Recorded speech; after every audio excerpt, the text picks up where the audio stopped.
Hi everybody, how's it going? Welcome back to my channel, welcome back to these videos. Thanks for watching. I hope you're enjoying the content that I'm putting out.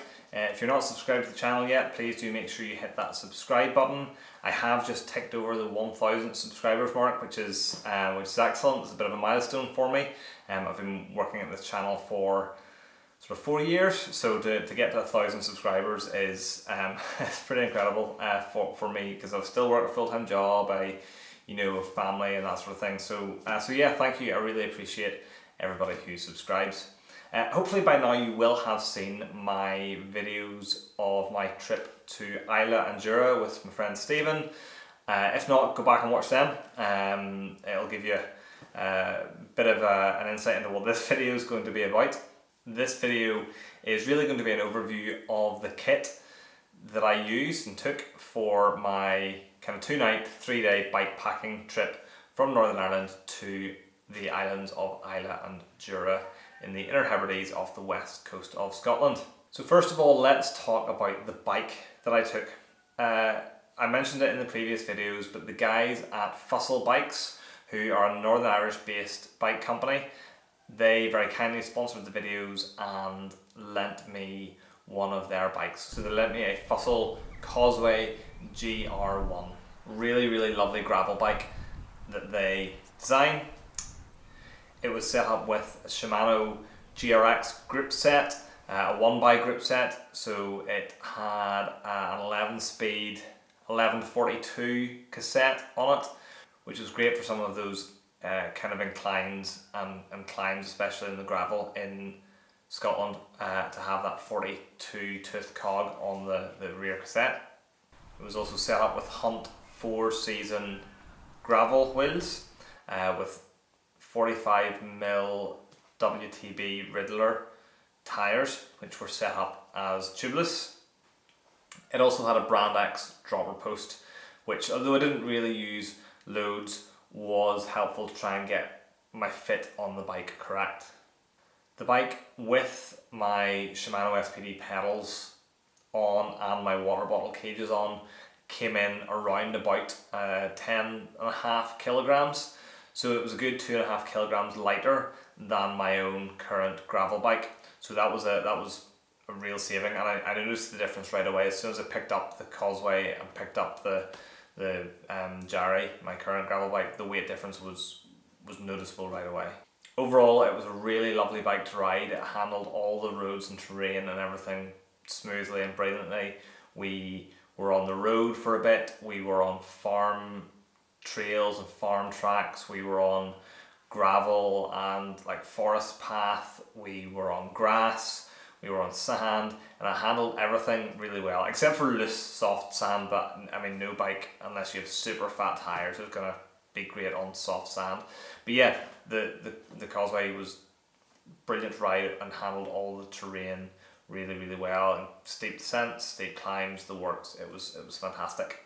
The only downside of the Fussell Causeway, and it's not even really anything to do with the bike or anything as such, is that the small/medium size bike that I borrowed was probably slightly on the big side for me. So the reach was a little bit too long, and the saddle when the dropper post was fully out was too high. So the bike didn't quite fit me, but that's nothing that isn't easily adjusted by possibly looking at a smaller frame or getting a shorter dropper post and adjusting the stem. So there's ways that I could make it fit. I just didn't have time to do it all properly ahead of this trip. But if I was going to get a Fussell, I would consider the smaller frame size or make a few adjustments just to make the bike fit a little bit better.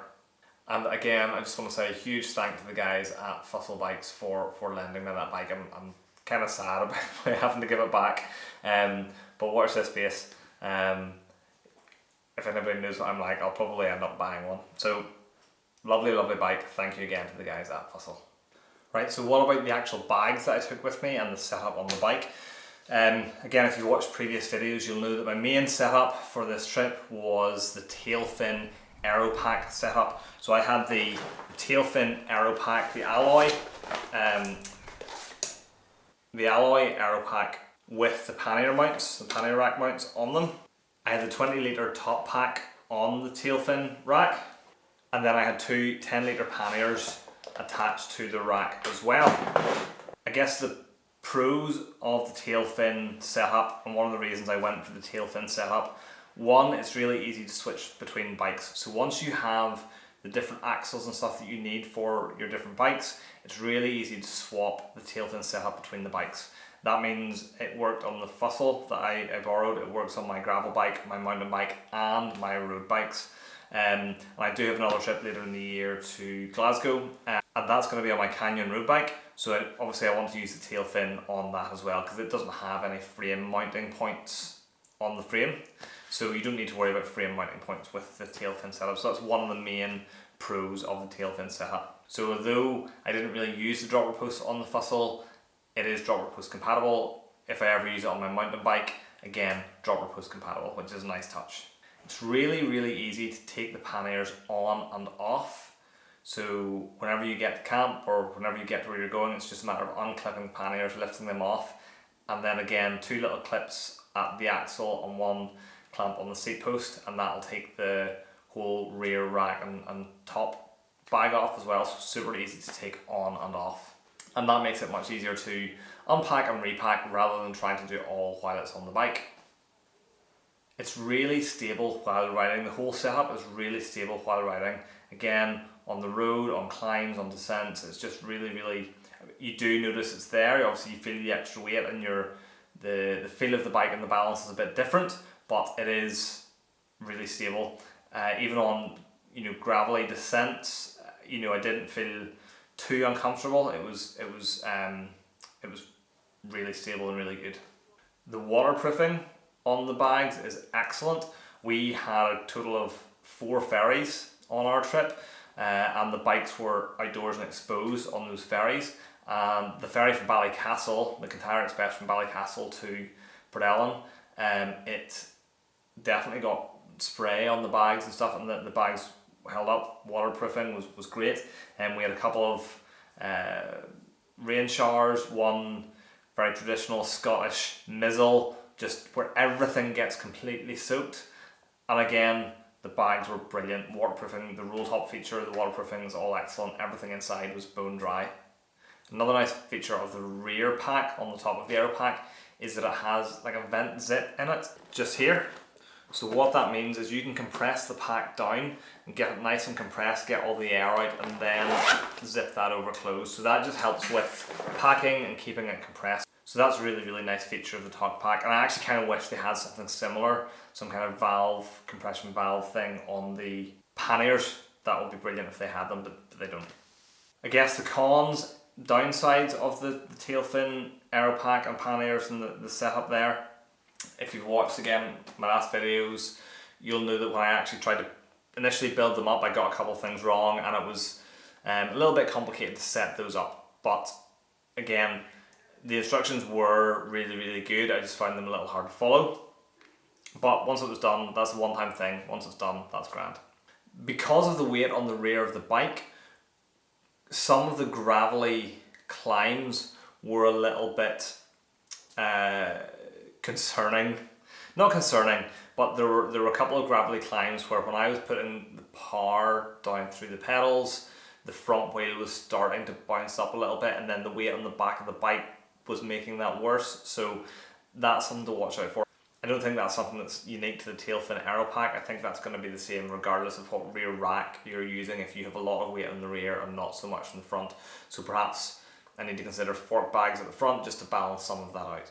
Silly one, but getting on and off the bike I found a bit trickier. Getting my leg up and over the bike, I actually find that a little bit trickier. And there were a couple of moments where there's a point of no return, where if I was getting off the bike and I tipped the bike slightly to get off, with the weight then meant the bike, I just had to set the bike down because I couldn't hold it up. So watch out for that. Some of the straps I found quite hard to tighten. So the straps around the top of the aero pack itself and the straps I've put on across the side panniers, the way you tighten them is using the little plastic, I don't know what they're called, the little plastic bits that the straps go through, you just kind of pull them to tighten. But there's no real easy way to grip those. On some other bags, obviously, you grab the loose end of the strap and give that a pull, and that'll tighten it up. But you don't want the straps flapping around, obviously around your bike wheels and that sort of thing. So I understand why they've done it the way they have, but I just find it hard to grip those little plastic bits and tighten them. Also, the strap at the front of the Aero Pack I found slipped off the front of the Aero Pack quite often and dropped down. So minor issues, but those were a couple of things that I've noticed. Final downside of con, really, this was my mistake, was one stage I had left the Aero Pack on the bike, unpacked it all, left the Aero Pack on the bike, and the straps were undone, and I was wheeling the bike across to park it somewhere, and the loose strap got caught in around the cassette, so I had to untangle that. That was a bit annoying, but again, that was largely my mistake. So just watch out really for you if you have anything with loose straps around the back of your bike. All in all though, the tail fin setup is absolutely brilliant. I would highly recommend it. I'm looking forward to using it more on different trips. And the downsides and the cons that I've come up with really is nitpicking, and it's things I can work around very easily. As well as the tail fin Aero Pack setup and panniers, I also had a couple of other bags with me. I had a tail fin top tube bag on my top tube obviously, and I had that pretty much filled with snacks all the time, so I could just munch away constantly while we were riding, didn't have to stop. On the front of the bike I had a Norfie bar bag. So Norfie is a collaboration between Victory Chimp and Mango Bikes, so two other Northern Irish manufacturers. So that's a collaboration between them. This is one of the bigger bar bags that I've tried and used, which is actually ideal because I can fit my drone and controller in this bag, and that's exactly what I needed it for and exactly what I wanted it for. So that's brilliant.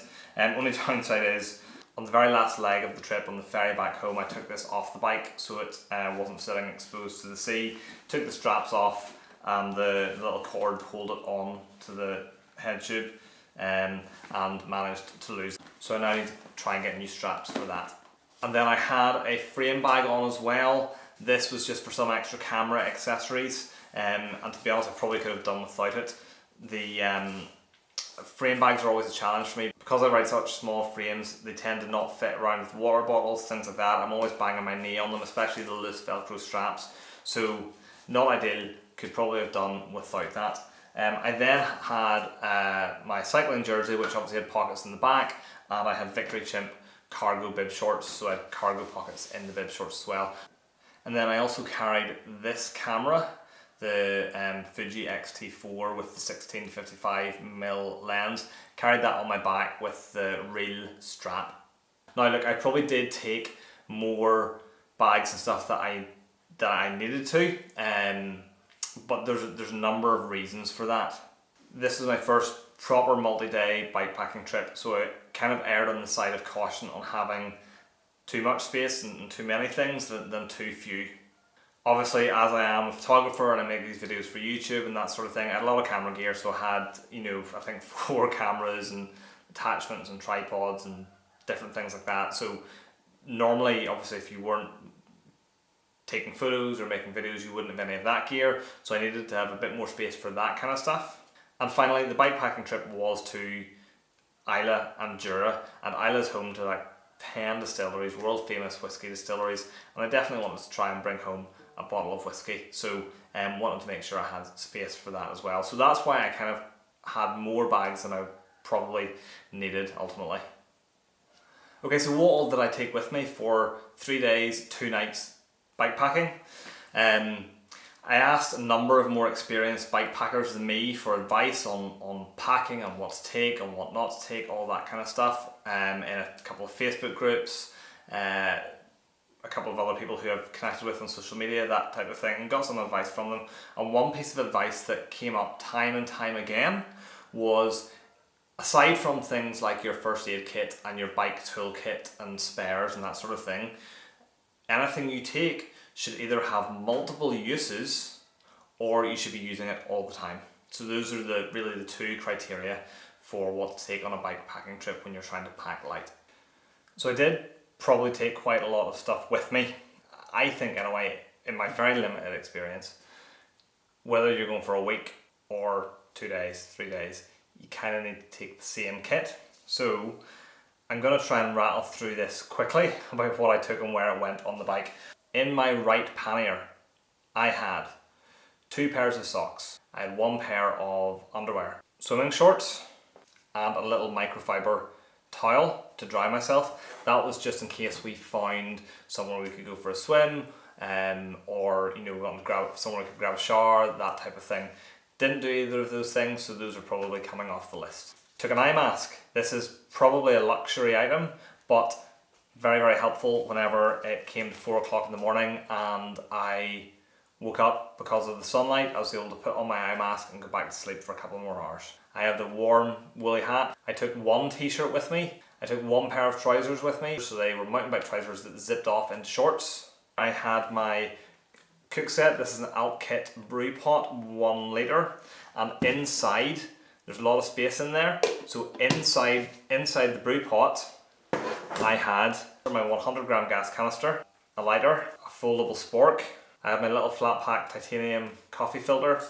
I had paper filters for the coffee filter. I had pre-dosed coffee, freshly ground for each morning. 2 pre-weighed things of porridge for each morning. 1 thing of Huel, hot and savoury, like dried food for dinner for the evenings. And of course I had my little Vango mini stove as well. So all that stuff was inside the Alp Kit brew pot. I had a first aid kit, and as well as the contents of the first aid kit, I also put inside this little pack my toothbrush, my toothpaste, some sun cream, some painkillers, and a little midge mask kind of thing to help keep the midges off my face. I had some insect repellent, not that it worked. Also, I want to get a smaller container of that. I had down jacket, so down jacket, not waterproof, but has a hood, and if it needed, I could have put my bike waterproof over the top and put on a hat. So down jacket was in there as well. I had an extra tail fin strap in case I needed to strap anything else onto the bike or onto one of the tail fin bags, and I had a hip lock Z-lock for tying the bikes together or kind of locking the bike up somewhere, just to stop opportunistic thieves, which I didn't find any of in the remote Scottish islands. I also used the strap and the Z-lock to kind of compress my down jacket even more, so got it compressed and then tightened these around it. A bag of cashew nuts. I had some emergency Kendall mint cake in case I bonked somewhere on my ride, and I had a couple of little sachets or packets of jam to add to my porridge in the mornings. And then strapped to the outside of the pannier was my Victory Chimp enamel mug. Okay, in my left pannier then I had an inflatable pillow. Again, luxury item, but helped the quality of sleep, so that was in there. An air mat for sleeping on. This is the Alp Kit Cloud Base. My tent pegs and my tent poles, very important. If you've watched a couple of videos ago, you'll know I had a moment of panic where I thought I had forgotten them. Tent pegs, tent poles. The reason they are not in my tent pack is by taking them out of my tent pack, it allows me to pack the tent bag down much smaller and compress it more to put it in the top bag. I have a sit mat, again, kind of a luxury item, but that meant when, in the evening when sitting on the ground or sitting on a rock or something, cooking or whatever, just a bit more comfortable. I had my Huel hot and savoury tub. That was used for making my meals with the dried Huel food, but also a bit of space in there. So inside that I had another portion of the Huel food for dinner, and I had 2 individual sachets of Horlicks hot chocolate for hot drink in the evenings. I have my Catadine collapsible water bottle and filter, so kind of like a life straw. Basically it filters out impurities from the water, so that's handy when getting water from streams and that type of thing. This one doesn't filter out viruses or heavy metals, but does filter out most bacteria, so that was good, and we used that a couple of times. I had a C-Sense tool roll, and in the tool roll I had 2 CO2 canisters and an inflator, puncture repair kit, a multi-tool including a chain breaker, tyre levers, a spare rear mech hanger for the Fussell bike, and a little bag with various bike bolts and chain links and different things in there. I had 2 inner tubes, just spare in case. The wheels were set up tubeless, so my first protocol before getting to the inner tubes was tubeless plug. So I had a tubeless plug kit in with the actual plug tool and the slugs needed. I had a set of chain pliers in case we did need to put quick links on or take them off. You could stamp on the pedals to do that, but that just makes it a little bit easier. I had a little travel adapter in. This was really, really useful because I was taking so many cameras and electrical bits and pieces. This allowed me to charge 4 USBs, 1 USB-C and a normal socket all at the same time, so that was really handy. Also, we were only in Scotland, so we just needed the UK plug, but this also has an EU and a US Australia plug on it, so you can kind of use that anywhere in the world. Had some cable ties. I had a just normal multi-tool. I had my head torch.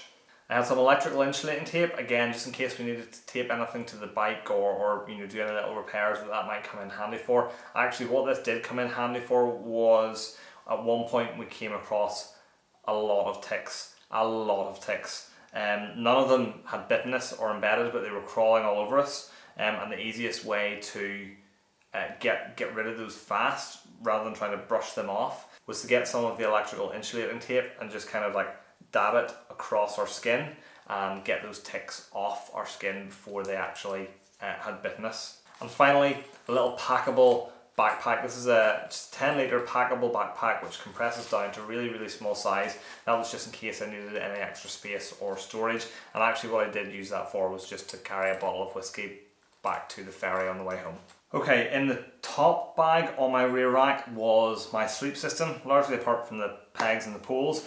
I had my sleeping bag, which is a Decathlon 4-class MT50, which compresses down nice and small. It doesn't compress as small as a down sleeping bag, it is synthetic, but it compresses down small enough and was really comfortable, really warm. Actually has double zips, which was a nice, interesting feature. So yes, that was the sleeping bag.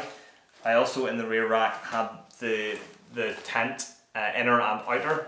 The tent is an OX Fox 1 version 2. Great value for money, little single person, lightweight, small tent. Highly recommend that. Probably my most used tent that I have. Also in the rear rack, I had left a little bit of space for this bigger camera to go in there in case it rained really heavily, but I didn't need to do that. And on the way out, I did have a couple of cans of beer in there, which is obviously a very optional luxury that I took with me. Okay, then the bar bag that I had on the front, like I said earlier, largely was for the drone, but in the bar bag I had a spare battery for this camera. I had 2 battery packs which were fully charged to charge my phone, different things like that. I had all my charging cables all wrapped up with a little Velcro cable tie, so that was in there as well. I had my DJI Mavic Mini 3 drone, and I had the drone controller all in that front bar bag. Also, the bar bag has a couple of pouches either side, so on one side I had stuffed my cycling waterproof jacket so it was easy to grab and get on quickly if I needed to, and on the other side I had my little Ride Beyond Crew hip flask because, well, it was Scotland, so you know. Top tube bag, as I've already mentioned, was full of snacks. I had Sturker bars in there, I had mini Saurians, I had Haribo, I had Kit Kats, I think that was all the food. I also had some cash and credit cards in there just for quick and easy access to those. Then my frame bag. In the frame bag I had the Insta360 selfie stick for using the Insta360. I had another weird Insta360 stick for mounting it on the bike which I didn't use and didn't like the mount. And I had a GorillaPod which is meant to be for holding this camera as a tripod, but again, didn't use it at all, so probably coming off the list. Okay, so mounted on the bike itself then, I had the PGY Tech camera mount which I use for my Insta360. That's my mount I prefer using on the bike. I did have another handlebar mount on the bike, but I really didn't like it. I tried it at the start of the trip and immediately was like, nope, don't like this at all, don't like the way the camera fits on it, so didn't use that at all, so it will also be coming off the list. I had a C-Sense icon mounted to the rear of the Tailfin Aero pack for a rear light for safety, and then I had the C-Sense Beam Plus mounted on the handlebars as a front light just in case we happened to be riding in the dark. It wasn't likely, but just in case we happened to be riding in the dark, but also for visibility for other people seeing us during the daytime. I had my Garmin Edge 820, obviously for tracking our rides. I had two 750ml water bottles. Normally I would have some kind of carbohydrate drink in those, but because we were also using this for fresh water for cooking, I just had water in those on this trip. And then I had my Lezine pump mounted to the frame as well. So that's everything that was mounted to the bike. And then what was on me specifically when I was on the bike, I wore my Wahoo Ticker heart rate monitor just to keep an eye on my heart rate and my effort while I was cycling, because I didn't have my power meter pedals on. I wore a very light base layer underneath, and then I wore a Castelli Gabba Rain or Shine cycling jersey. So short sleeve jersey, which means it's fine if it was warm weather, but it is also heavier jersey, so it kept me warm if the weather turned cool. It's also waterproof, so again, multi-function use. I had Victory Chimp arm warmers with me, I had leg warmers, and they were either on me or in my jersey pocket. I was wearing my Victory Chimp cargo, again dead handy, those cargo pockets to be able to get access to things quickly that you need. In my case it was my phone, that sort of thing. Had my POC helmet on. I had my DJI Osmo Action camera with the Pro Standard grill mount, which means I could put a camera in my mouth like this. Ah, it tastes salty. Ugh. That was either in my cargo shorts pockets, or was in my mouth, or in my hand. And then, like I say, I also had my Fuji X-T4 16-55mm lens and the microphone slung over my back on my reel camera strap. And I wore mountain bike shoes for my Shimano mountain bike pedals, and that meant those were the only shoes that I needed to take on the trip. So in total that was about 16 kilograms of kit in addition to the kind of 10.5 kilogram bike. So in total about 26.5 kilogram setup, plus then me as the rider obviously. So now that I've done that, what would I change about that? What would I not take again? What was surplus to requirements? Well, what I would change first of all is the bar bag that had the drone and drone controller, and that was great, but that's also where I had my battery packs and my charging cables. So actually if we stopped at a restaurant or somewhere and I wanted to charge my devices, I had to take the drone out and the drone controller out to get to the cables, that sort of thing. So I would find somewhere else for the charging cables. That's one change I would definitely make. Obviously, if there's things I wouldn't take, it would depend on the specifics of the trip and where I'm going and what facilities there are on the trip. But right off the bat, I wouldn't take that Insta360 handlebar mount. It just didn't really work for me, so I wouldn't take that. I wouldn't take the Gorilla Pod for my cameras. Didn't use that at all. It definitely wouldn't go. And that would mean I basically could get rid of that frame bag altogether. I probably wouldn't take the swimming shorts and the microfiber towel. It again depends if there's somewhere we might be able to swim or if shower facilities, that sort of thing. There were definitely some luxury items that I could kind of ditch if I needed to, you know, if space was going to be an issue. Obviously, I don't need to take a couple of beers with me. I can do without a couple of beers, that's fine. But other luxury items I could maybe ditch would be the sit mat, and if it really came to it, the inflatable pillow. I would probably take fewer bike snacks and rely more on shops, cafes, restaurants en route. I probably took too many bike snacks. I actually brought quite a few home, so yeah, I would probably take fewer bike snacks. But to be honest, most of the items that I took with me were used or were there in case of an emergency. Was there anything then that I was missing that I should have taken or should now consider getting? Well, one, I forgot to take alcohol hand gel, but thankfully Stephen had some, so that was great. Also, I would maybe consider taking a little solid shower gel or solid shampoo or something if I was going to be able to get a shower or something en route. I don't have a tick card, so actually if we had got bitten by ticks, again Stephen had one, but if I had been, let's say, on a solo trip to Scotland and had got bitten by a tick, I would have no way to safely remove that tick, so I need to get a tick card for my first aid kit. I might need to get a little collapsible trowel, especially if I'm solo camping in, you know, very remote places. Might need a little solo trowel so that I can dig a hole in case there are no facilities nearby. I will leave that up to your imagination. And finally, if I was going to be doing this loads into places that are quite remote with no phone signal or that sort of thing, I would probably consider getting a little Garmin InReach or one of those little kind of satellite based communication devices, just so that I can have a way to contact somebody in an emergency. Now that I've done that first multi-day bikepacking trip with all this kit, do I have any tips for anybody else who's maybe doing it for the first time?